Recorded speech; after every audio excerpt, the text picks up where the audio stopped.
ಇದು ಸಹಿತ ಅಷ್ಟೇ ಇಲ್ಲಿ ಪ್ರಶ್ನೆ ಅಲ್ಲದ. ಅಂದರೆ ಸಿದ್ದರಾಮಯ್ಯರಿಗೆ ಅವಕಾಶ ಅದ ಅಂತ. ಅದರಲ್ಲಿ ಡಿ ಕೆ ಶಿ ಅವ್ರು ಬಂದರೆ ಆ ಅವಕಾಶ ಸಿಗ್ತದಂತ ಗ್ಯಾರಂಟಿ ಇಲ್ಲ. ಅದಕ್ಕಾಗಿ ಈಗ ಇದ್ದು ವ್ಯವಸ್ಥೆಯನ್ನು ಮುಂದುವರಿಸ್ಕೊಂಡು 2022 ಗೆದ್ದ ನೋಡ್ರಿ ಆಯಿತು. ಮತ್ತು ಈಗ ಏನು ಕೊಡಬೇಕು ಎಲ್ಲ ಕೊಟ್ಟಿದ್ದಾರೆ ಡಿ ಕೆ ಶಿ ಅವ್ರಿಗೆ. ಎಷ್ಟು ಡಿಪಾರ್ಟ್ಮೆಂಟ್ ಕೊಡೋದವ್ರಿಗೆ?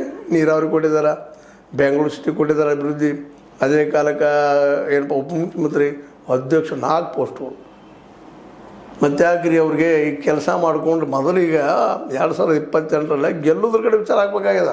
ಗೆಲ್ಲಬೇಕಾದ್ರೆ ಒಗ್ಗಟ್ಟು ಅಂದಬೇಕು. ಒಗ್ಗಟ್ಟಿಲ್ಲಪ್ಪ ಅಂದ್ರೆ ನಿಶ್ಚಿತನ ಸೋಲು.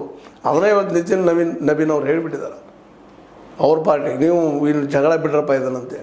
ಅಲ್ಲೂ ಅದ ಬಿ ಜೆ ಪಿಯಲ್ಲೂ ಜಗಳ, ನಾನಿ ಗೊತ್ತದ. ಯತ್ನಾಳರು, ನಮ್ಮ ರಮೇಶ್ ಜಾರಕಿಹೊಳಿ ಅವರು, ನಮ್ಮ ವಿಜಯೇಂದ್ರ ಅವರು, ಸಿದ್ದೇಶ್ವರ್ ಅವರು, ಅರವಿಂದ ಲಿಂಬಾವಳಿ ಅವರು, ಅಲ್ಲೂ ಅದ ಇಲ್ಲೂ ಅದ. ಅದಕ್ಕೆ ಒಗ್ಗಟ್ಟಾಗಿರುತ್ತೆ. ಅಲ್ಲಿ ಹೇಳಿದ್ರೆ ಅದ ಮಾತನ್ನ ಇಲ್ಲಿ ಹೈಕಮಾಂಡ್ ಇವ್ರಿಗೂ ಹೇಳಿ ಆದಷ್ಟು ಈ ಒಂದು ವಿಷಯದಲ್ಲೇ ಒಂದು ವೇಳೆ ಸಿದ್ದರಾಮಯ್ಯ ಕೆತ್ತ ಹಾಕಿದ್ರೆ ಮುಂದೆ ಏನು ಉತ್ತರ ಹುಡುಕೊಂಡು ಹೆಚ್ಚಿಡುವಂಥದ್ದು. ಹೌದಪ್ಪ ನಿಮ್ಮಲ್ಲಿ ಉತ್ತರ ಐತೆ ಅವ್ರು ತೆಗೆದಾಗ ನಡೀತೈತೆ ಅನ್ನುವಂಗಿದ್ರೆ ಮಾಡಿರಿ. ಅದರ ಸುಲಭದ ಕೆಲಸ ಅಲ್ಲ. ಈ ರಾಷ್ಟ್ರ ಕಂಡಂಥ ಕೆಲವು ಸ್ವಲ್ಪ ಇವತ್ತಿನ ಪರಿಸ್ಥಿತಿಗಳು ಹಂಗಂತೇಳಿ ಅವ್ರು ಭಾಳ ಪ್ರಾಮಾಣಿಕರು, ಪ್ಲೇಟೋನ್ ಹಂಗಿದ್ದಾರೆ, ಮತ್ತೇನು ಇದ್ದಾರೆ, ಎಲ್ಲ ಸಮಾಜ ತಂದಾರಂತೂ ಅಲ್ಲ. ಗ್ಯಾರಂಟಿ ತಂದಾರ, ಜನರಿಗೆ ಕೊಡ್ತಾಯಿದ್ರು, ಇನ್ನೂ ಮಾಡ್ತಾಯಿದ್ದಾರೆ, ಅಡ್ಡಿ ಇಲ್ಲ, something is better than nothing ಅಂತ. ಆದರೆ ಇವರು ಇವತ್ತು ಸಿದ್ಧಾಂತ ಉಳಿದಿಲ್ಲ. ಯಾಕಂದ್ರೆ ಇವರು ಆಸ್ತಿ ಸಾಕಷ್ಟು 52 ಕೋಟಿ 70 ಕೋಟಿ ಐದು ಅಂತ ಅವರ ಒಪ್ಕೊಂಡಿದ್ದಾರೆ ಇದರಲ್ಲೇ ತಮ್ಮ ಇಲೆಕ್ಷನ್ ಇದರ ಸಂದರ್ಭದಲ್ಲಿ. ಅದನ್ನು ಹೇಳೋ ಉದ್ದೇಶವಂತ ಇಷ್ಟ ಇಲ್ಲ. ಸಿದ್ದರಾಮಯ್ಯನವ್ರನ್ನ ಬದಲಾಯಿಸಿದ್ರೆ ಅದಕ್ಕೆ ಯಾರ?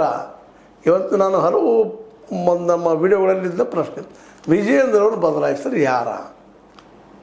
ಯಡಿಯೂರಪ್ಪರು ವಯಸ್ಸಾಗ್ಯದ ಹೊರಗೆ ಹೋಗಿದ್ದಾರೆ.